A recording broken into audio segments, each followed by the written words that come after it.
Listening Library presents Star Darlings, Piper's Perfect Dream by Shayna Muldoon Zappa and Ahmet Zappa. Read for you by Kyla Garcia. Prologue. Star Kindness Day greetings. To all my darling friends. From Piper.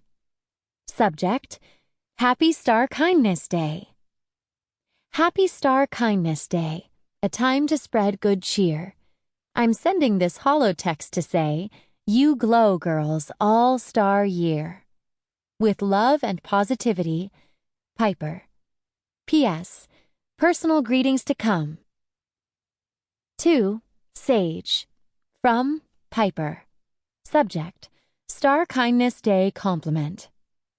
The first star darling to ride a star, the first on a mission traveling far. You triumphed with your heart and glow, even gathering some energy flow. To Leona. From Piper.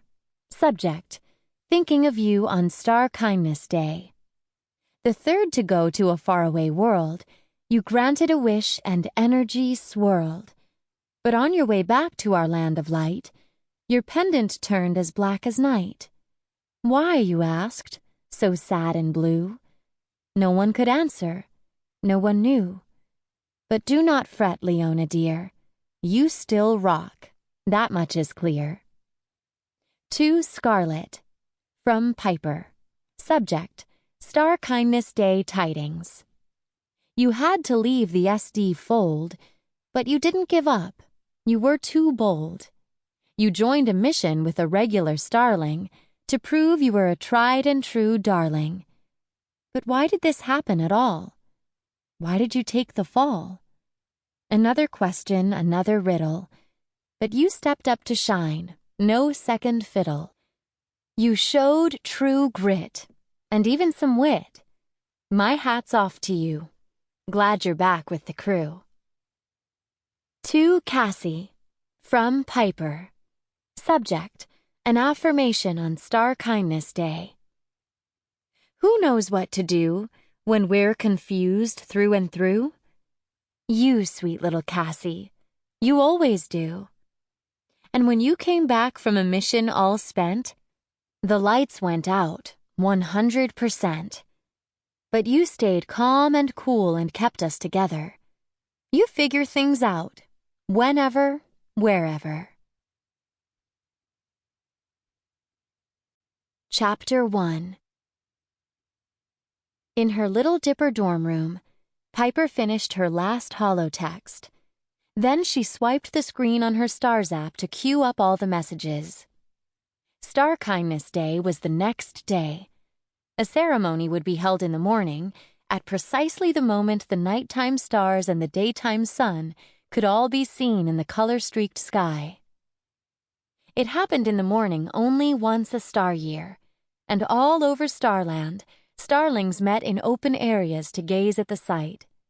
Light energy flowed. Everyone smiled. They exchanged positive messages then, and for the rest of the star day, to loved ones, to strangers, and to everyone in between. Thoughtful compliments, meaningful praise, heartfelt affirmations. It was definitely Piper's favorite holiday. At Starling Academy, all the students' messages would go out at once, while everyone gathered in the Star Quad before class. Piper checked her holotexts one last time. She had her own holiday tradition, styling her compliments into poetry. What better way to get a loving message across, she felt, than using language that lifted the spirit, too. That star year, she'd worked especially hard on the poems. There had been many ups and downs for the Star Darlings. So much had happened already that year. All the SD missions, some successful, some not. So that day, of all days, Piper wanted her friends to feel good. Finally, pleased with her efforts, Piper tossed her Stars app onto a neat pile of pillows on the floor. She'd played around with poetry ideas for Star Weeks. Should I use light coups? she'd wondered first. That poetry originated from Light Coo Isle, an isolated island with sandy, sparkling beaches, where the local starlings spoke solely in those kinds of poems, spare and simple, with only 3 lines of verse and 17 syllables total.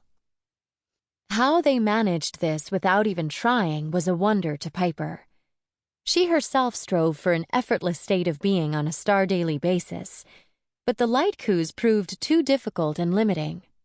So Piper went with sonnets, rhyming poems that could be any length and meter, but needed to include a source of light. The last star year, when Piper was a relatively new first-year student, the holiday hadn't gone quite the way she'd wanted. She had labored long and hard over those hollow texts then, too. She'd wanted to reach out to every single student at Starling Academy. She'd wanted each student to feel good after reading her text, appreciated, even loved, she'd hoped. She wrote one epic poem, but it turned out to be so long and so serious no one bothered reading it. A hot flash of energy coursed through Piper, just remembering it. She'd felt like crying for star days after. This star year, she was determined to get it right. She decided to focus only on students she knew well, and that meant mostly the star darlings. She tried to make the poems fun and light, too. Zippy, you might say. No one would think Piper particularly zippy, she knew. She tended to move slowly and unhurriedly, taking in her surroundings to be fully in the moment. But of course she had her own inner energy, and maybe this year she would manage to get that across in her poetry.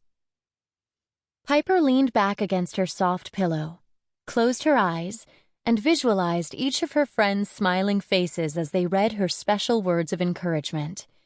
Well, maybe Scarlett and Leona wouldn't exactly be smiling.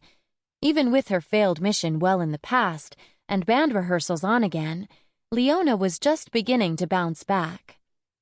As for Scarlett, she'd had an amazing kind of mission. After being booted out of the Star Darlings, she'd brought back wish energy and basically saved her substitute SD, Ophelia, in the bargain. Still, it was hard to get a read on Scarlett. Piper wasn't sure what the older starling was really thinking. One thing was crystal clear, though. Scarlett didn't like rooming with Leona, and Leona felt the same about Scarlett. Even when those poisonous flowers were removed from the girls' dorm room so they couldn't spread negativity, those two just couldn't get along. Yes, there was a lot happening at the academy, and on Starland itself. That recent blackout after Cassie's mission, for instance, had thrown everyone off balance. Even the teachers weren't immune. Headmistress Lady Stella, usually so calm and serene, and an inspiration to Piper, seemed a little edgy. And the head of admissions, Lady Cordial, was stammering and hemming and hawing more than usual. Now, more than ever, everyone needed to be centered and positive. So really, this was the perfect time for Star Kindness Day. As Piper thought about everything, her stomach did an unexpected flip. Maybe she should send a positive poem to herself. She stretched to pick up her Star Zap without lifting her head, then tapped the self-holotext feature. Piper's picture popped up in the corner of the screen, a serene, faraway expression on her face, thin seafoam green eyebrows, matching long, straight seafoam green hair, and big green eyes looking into the distance. For the holo photo, Piper had pulled her hair back in a ponytail. The ends reached well below her waist. Her expression was as calm as when she swam in Luminous Lake, and that was how she wanted to feel now. Centered and peaceful and wonderfully relaxed. What poem would bring her that mindset? Like the calm at the center of the storm, Piper began writing. Then she paused. What rhymed with storm? The Little Dipper dorm, where first and second years lived. Like the calm at the center of the storm, floating like a breeze through the little Sample complete. Ready to continue?